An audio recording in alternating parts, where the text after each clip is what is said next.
Hello mga viewers, subscribers, followers, at mga damador sa Luzon, Visayas, Mindanao. Welcome na naman muli dito sa programang The Secret Victory in Dama Game.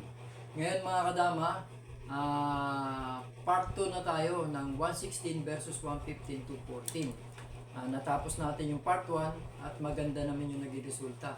Dalawang panalo yung naipakita ko sa magkaibang variation. Ngayon, pupunta na tayo dito sa part 2. Doon pa rin sa ganung tirahan. Pero bago tayo mag-umpisa, shoutout muna tayo sa mga damador. Shoutout sa iyo, Miraug, Anyuber. Mabuhay ka. At si Jason Kabigin, happy birthday. Pati na rin yung masugid kong taga-subaybay dito na may bahay ko, si Violeta Calano. Shoutout sa iyo. Ito na. Umpisa na natin tong tirahan na to. Part 2. 116, 115, 214, 5-1, 16-13, nag 116, 3-13.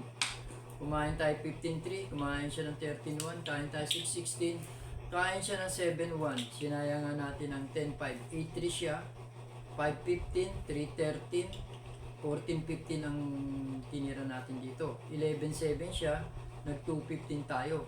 Dito, hindi siya nag 12-8. Dahil ito na yung part 2, ang ginawa niya rito, 5-1. Pag 5-1 niya, nag 9-5 tayo. Pagkatapos natin mag 9-5, nag 4-16 siya. So mga kadama, mapapansin nyo na iba na yung variation. Iba na to doon kesa kahapon. Yan, 4-16 yung huling tinira niya. Tayo dito, ang best move natin dito, 14-3. Yan.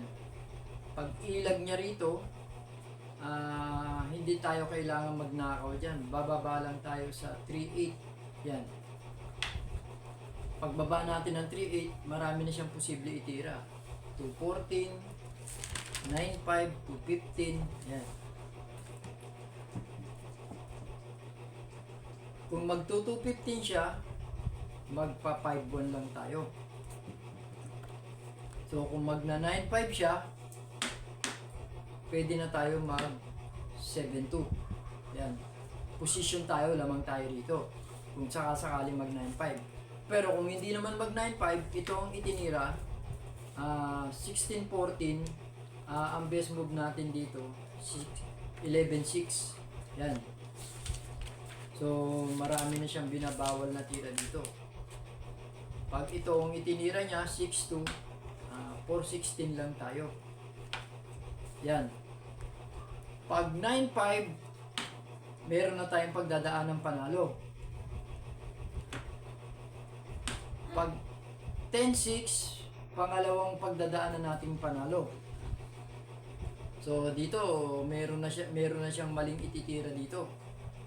Dito, ipakikita rin natin dito yung best move niya.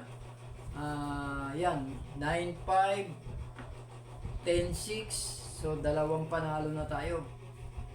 Ayan, 6-2, pangatlong panalo. Yan. Kung halimbawa, eto na, nag 10-5, yan. Dito, hindi natin pwedeng i-7-2 kasi meron siyang dadamang pitcha. Dibaldi nga siya ng dalawa, pero may dama naman siya. Kaya dito,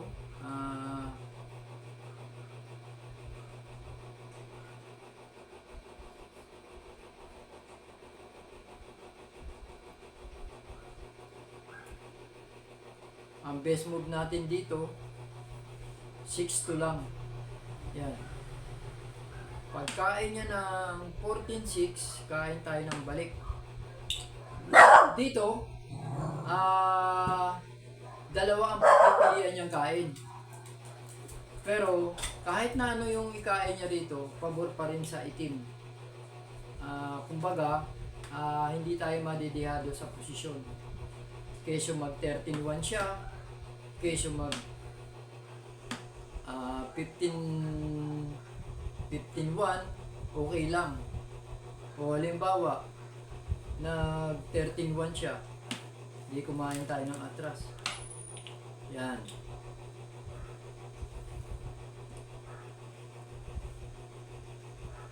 Pag nag 116 siya, ito na.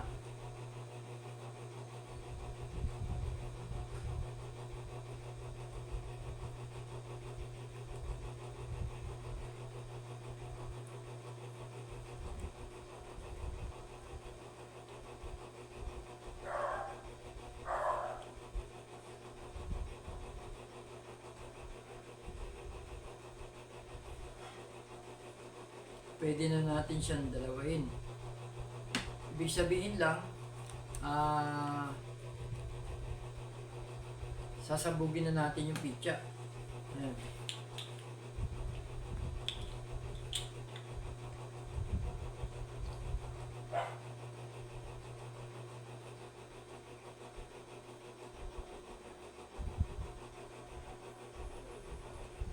Yan. Magpa 5-1 tayo ngayon.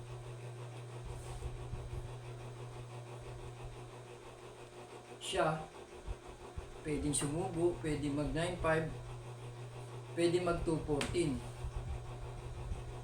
Yan. Pag nag 2-14 siya,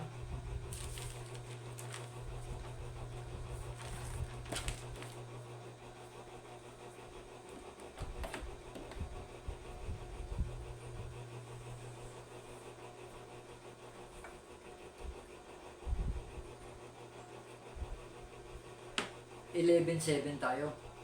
So kung gaganon siya, lamang na tayo. Mag 14-15, kung ito naman bawal. So ito na lang ang posibleng itira niya.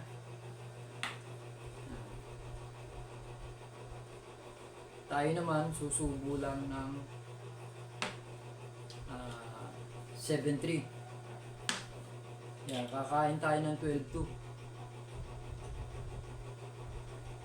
Yan.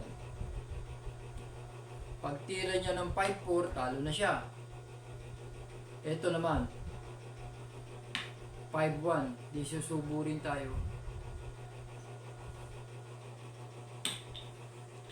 Yan.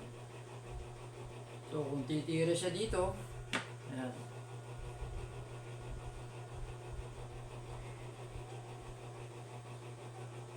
Dadama na tayo. Pag sabay niya rito, talo na. Dito ang kain, dalawa. So wala siyang sasabayan. Kung dito siya sasabay, kakain naman doon ng dalawa. So iilag lang. Yan. Pag ilag niya, tututukan lang natin. So mga kadama, umabot pa rin doon sa hangganan ng tirahan, talo pa rin talaga. Kaya malinaw na itong variation na to, lamang talaga ang second move. Kaya mga kadama, ito na yung part 2 ng ng 116 versus 115 na nag 214. Yan. Pangatlong panalo na natin dahil kahapon sa dalawang variation nanalo tayo doon. At ito, pinakita natin, pabor pa rin naman dito uli sa second move. Kaya mga kadama, salamat naman muli sa pagsubaybay nyo. At dito, naipakita ko naman yung dapat kong ipakita at siguro nakapag-ambag na naman ako ng maikling kaalaman pati sa laro ng dama. Kaya mga kadama, kita-kita tayo uli sa susunod na pagkakataon. See you soon.